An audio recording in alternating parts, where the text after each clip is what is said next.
Tu vas te moquer de moi comme ça toute la vidéo? Oui, Ok. probablement. Vous connaissez Matei? Matei, il est apparu dans plusieurs de mes vidéos. C'est souvent le pied de caméra de mes vidéos quand je me fais voler mon sac. C'est souvent le couteau suisse qui fait mes thumbnails, qui fait les propositions de maquettes pour les vidéos Fiverr. Il n'y en a qu'une pour l'instant, mais on peut dire qu'on est déjà sur une grande série qui se lance. Ensuite, il va faire les maquettes du Gladiator Francoiseum qui arrive aussi et tout. En fait, il y a beaucoup de choses. Ouais, je travaille beaucoup en ce moment pour toi. Et ça lui rapporte pas un rond, Non, parce que je ne lui donne pas un centime. exploitation. Donc, il faudrait que ça ruisselle un petit peu sur lui d'une manière ou d'une autre. Venez l'appeler, donnez-lui des missions, proposez-lui du travail, ça sera parfait. Vous avez le lien de Matei dans la description. Bon, la dernière fois, j'avais fait ce concept d'émission avec mon petit frère, c'était je raconte des blagues de dev à mon petit frère, qui était musicien pour le coup. Là, je vais raconter des blagues de dev à Matei, qui est graphiste. Alors, Reddit Programmer Humor. Toi, Matei, qu'est-ce que tu peux nous dire par rapport à Reddit déjà? Reddit, c'est un réseau social principalement utilisé par les Américains. Ouais. Si je dis pas de bêtises, je crois que c'est quand même le 5e site le plus visité aux États-Unis. Ok. Donc en France, c'est un peu sous-côté, mais. Ah putain, en France, c'est peut-être le 10 millième. Ouais, je sais pas à quel point, mais ouais, on a une communauté française dessus. Enfin, moi, j'y suis très actif parce que j'adore cette plateforme. Ok. Et c'est un sort de fourre-tout qui est un peu plus basé sur l'anonymat que les Facebook ou Instagram et tout. Enfin, moi, j'adore. C'est une niche d'information géniale pour justement toutes les sous-communautés qui peuvent être très particulières. Moi, je sais qu'en tant que designer, les sous-forums de typographie, de design, de logiciel et tout sont super. Quoi. Ok. Et du coup, c'est quoi ton blaze, toi qui aimes bien l'anima? C'est quoi ton blaze sur Non, je Reddit? ne balancerai pas mon blaze. Et donc, sur les forums d'humour de programmeurs, il y en a beaucoup des gens ou pas? Ah oui, putain, on est combien là? 1,4 million? 1,4 million, ouais. Classe par quoi? Par top ici? On peut faire le top, ouais, ça devrait être les plus drôles. Top du mois? Ouais, vas-y. Ouais. Oh, ça, tu l'aimes bien celui-là, toi, non? C'est ma chanson préférée en ce moment. On est d'accord, c'est le turc qui joue la lambada, ou non, qui joue du fest-noz, là, un peu. Je sais plus ce que c'est comment ça. Ça me choque. Bon, là, pour te dire. Ah oui, ok. Alors, oui, d'accord, la chute est drôle, mais avant, c'est censé être un peu drôle. Parce que, bon, voilà, en programmation, mais c'est plus dans les programmations à l'ancienne, style en C, en C++, et tout ce genre de trucs où on avait les pointeurs et la mémoire. En fait, dans ces vieilles programmations, tu dois beaucoup t'occuper de la mémoire. C'est toi qui alloue dans l'ordinateur, qui alloue des petits bouts d'endroits où tu dis, tiens, là, tu vas mettre cette variable, là, tu vas mettre ce truc, là, tu vas mettre ça, etc. Et en gros, c'est à toi de, après, dire, ok, maintenant que cette variable a été utilisée, tu la dégages et tu redonnes l'espace à l'ordinateur. Et en fait, il y a beaucoup de programmes informatiques qui ont des fuites de mémoire. C'est-à-dire que les gens, ils oublient d'enlever une variable, ils oublient de libérer l'espace. Et ce qui fait que petit à petit, en fait, c'est ça qui fait monter ton ordinateur dans les tours et qui commence à s'activer niveau ventilateur et tout, c'est que tu as une fuite de mémoire. Et donc, du coup, ça fait grandir la puissance que le programme nécessite, alors qu'en fait, il bouge pas, il est tout pourri. Il n'y a rien de plus qui se passe, juste que tu as une fuite de mémoire de merde qui est en train de tout baiser, quoi. Voilà. Et donc, c'est très important de mettre les free. Et qu'est-ce qui se passe? Malloc, c'est quoi Malloc du coup? Malloc, c'est justement quand c'est l'action d'allouer un bout de mémoire de ton ordinateur à quelque chose, quoi. Si j'ai pas toutes les infos aussi, Benjamin. Oui, mais voilà, maintenant tu les as. Une fuite de mémoire, tu peux dire c'est ça, quoi. Ce bâtard de chat là, il se fait plaisir, tu sais. Il est en train de baiser ton ordi. C'est vraiment mon même préféré en ce moment. Il est beaucoup trop random, ça me... Mais lui, il a une chaîne YouTube et il sort sur le buzz, il fait plein de vidéos comme ça maintenant. Ah, Il super. est génial ce petit. Encore plus de fest-noz du coup. Bon, allez, next. Vous avez aimé celle-là? Mettez un pouce bleu dans les commentaires si vous avez aimé. Et on fera peut-être une deuxième blague. Moi, je mets un 2 sur 5 parce que j'ai pas tout compris quand même. Ok, bon, on va en trouver une autre. Alors, oui, alors ça, je comprends. Ça, c'est un peu les Battle UI Design, c'est Voilà. les pires UI possibles et imaginables. Si vous n'avez pas vu cette vidéo sur ma chaîne, vous pouvez la trouver. Attends, on va la mettre en surimpression sur ton visage, comme ça on verra plus ton visage pendant un petit moment. Vous pouvez la trouver ici. Et oui, c'était une vidéo assez rigolote, où j'étais sur Reddit aussi, j'essayais de trouver les pires UI comme ça, il y en a vraiment qui font des merveilles. Celui-là, il est léger en fait, lui il est tranquille quand même, c'est pas le... Non, oui, après, oui, c'est vrai. Il est tranquille. Ouais, c'est juste prendre la place pour rien. T'aurais changé quoi toi pour faire une belle implémentation de ça? On va voir, on va tester Matei sur ses compétences UX. T'aurais changé ça comment? C'est vrai, c'est-à-dire en foutant par une sorte de slider qui permettrait de résoudre c'est énorme, c'est énorme. place. C'est énorme. Prenez Matei. Ça, c'est des années d'expérience après. Hein. Meilleur UX du monde. Putain, un slider là, ouais, très bonne idée. Voilà. Tu t'es inspiré d'un truc qui existait déjà ou... Non, moi souvent j'aime bien réinventer la roue. Ok. Voilà. Enfin, ça, oui. Ça, je comprends, mais je pense que ça pourrait s'appliquer à plein d'autres métiers, peut-être d'autant plus le vôtre. Exactement, Matei. Mais ouais, oui. Exactement. Genre. Alors déjà, attendez, déjà, si vous êtes un junior développeur et vous arrivez à trouver un poste dans une compagnie, déjà vous avez de la chance en ce moment. Puisque avec le Covid et tout le bordel, c'est vraiment la merde pour les juniors de trouver de la place. Donc bon courage à tous les juniors du coin, tous les joueurs qui sont sur ma chaîne. Ouais, on sait que c'est un peu une traversée du désert en ce moment, c'est un peu galère, mais Ouais, ça va se relancer. Et si jamais ça se relance, j'espère pour vous que vous aurez un bon maître pour vous apprendre pas mal de trucs dans l'entreprise. Et sinon, on apprend quand même très bien tout seul. Hein. Le chien qui tient sa laisse tout seul, j'ai souvent fait comme ça, et au final, Oui, clairement. ça marche. Ouais. Ça marche aussi. Il y a plein d'écoles. Tu prends un peu plus de temps peut-être, tu fais peut-être un peu plus de bêtises, mais tu finis quand même par arriver en destination. Ça, je l'ai vu passer. Celui sur les tatous, là. Lui là Oui.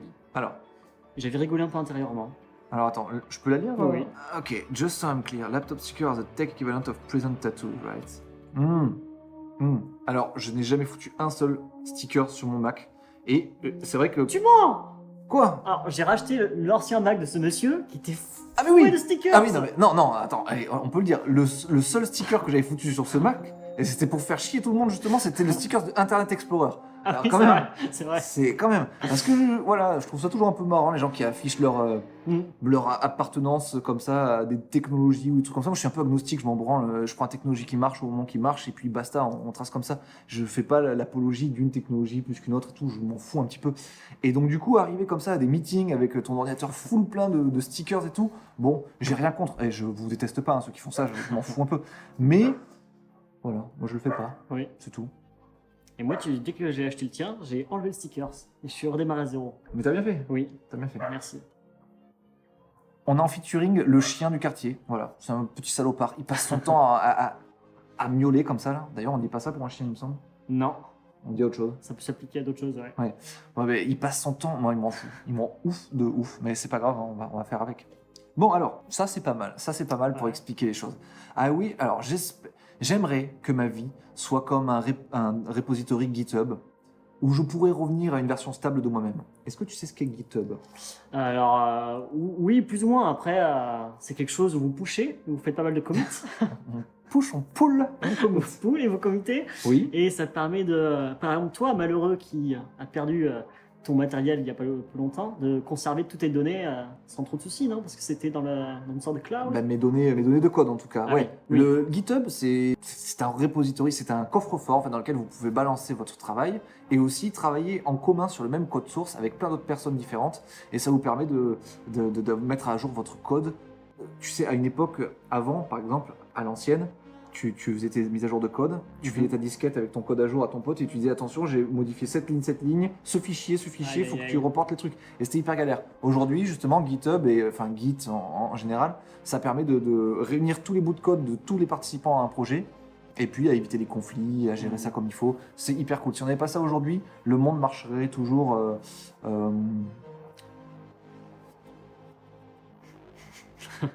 Super. En tout cas, ça a l'air plutôt pratique pour le travail d'équipe, en effet. C'est ce que j'ai Exactement, compris. exactement. Et oui, et sur GitHub, justement, vous pouvez avoir pour une fois que vous allez créer, enfin une fois que vous arrivez à une étape de votre projet dont vous êtes fier, vous pouvez lui mettre un tag, vous pouvez lui mettre une étiquette ou un truc comme ça qui fait que voilà, vous dites celle-là c'était la version 1.0, elle était stable, elle était cool. Après, vous partez sur de nouvelles features, etc. Vous créez des nouveaux tags et tout. Et en général, voilà, parfois ça se pète la gueule, parfois c'est de la merde, donc tu reviens à une version qui est stable. Voilà ce que le garçon ici évoque dans ce Twitter. J'imagine que sa vie a dû se barrer un peu en cacahuète depuis un certain temps. Mais il doit avoir le seum parce qu'on lui met 6 likes sur Twitter, il y a un mec qui prend des screenshots et il fait 24 000 likes sur Reddit. Un peu arnaque quand même, Pertinent l'enfant, non? non? Ah, mais complètement, complètement. Et en plus, on cache son nom, quoi. Et tu penses que sa vie va être plus stable s'il se rend compte qu'il a fait 24 000 likes sur ce forum? Il aurait bien été peut-être revenir en arrière, justement. Et il a reposté lui-même sur Reddit. Oui. Oh, ça aurait été une boucle infernale. Ouais, et oui, et oui. J'espère que vous avez compris cette Malheureux. blague et que vous l'avez aimé. Si vous l'aimez, vous mettez un like sur cette vidéo, vous vous abonnez. Mathieu, t'as une chaîne YouTube? Non. Ça, j'aime bien ce genre de blague. Je sais pas encore ce que ça dit, mais j'aime Alors- bien la mise en scène déjà. Ok. C'est un même connu? Oui, j'adore, beaucoup aussi. Ok. Alors, attends, j'avais appris un peu à coder. Donc, math random, c'est quoi? C'est pas pour arrondir? Non. Oh mince.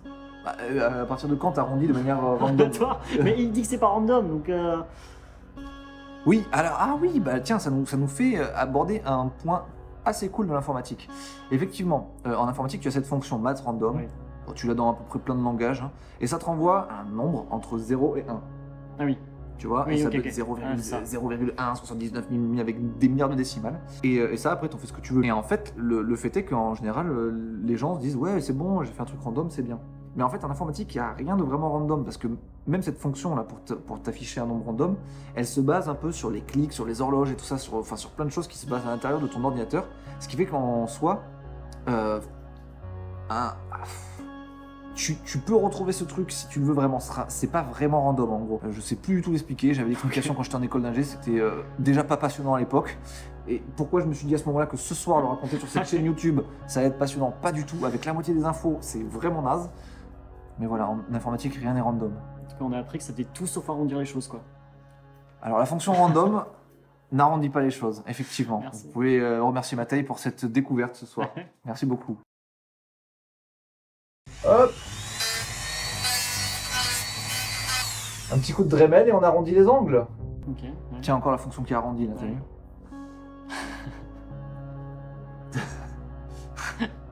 Il faut savoir qu'en PHP, PHP se fait troller en permanence sur le net, en gros. Et donc split, c'est une fonction qui permet si tu as un mot par exemple, Utiliser. ou un tableau, ça permet de l'éclater en plusieurs petites choses, tu vois. Et donc pour Java, tu l'écris split comme ça. En C#, tu fais split avec une majuscule, c'est beau gosse. Ah, c'est ignoble les dents qui y ont mis. Aïe aïe aïe aïe. Ce mail me tue à chaque fois. Moi, j'avais jamais vu. Enfin, non, j'avais jamais vu. Explode. C'est hyper boin, mais oui. Ok. Et le problème, c'est que moi, je viens de PHP à la base. Donc, du coup, encore aujourd'hui, à chaque fois, souvent, je suis là en mode. Je me souviens que c'est explode la fonction et je cherche et ça ne marche pas. C'est pas ça, quoi. Et du coup, ça me fait péter un plomb. Et quand je vais sur le net, après, je me retrouve avec ma bave et mon entier. C'est terrifiant.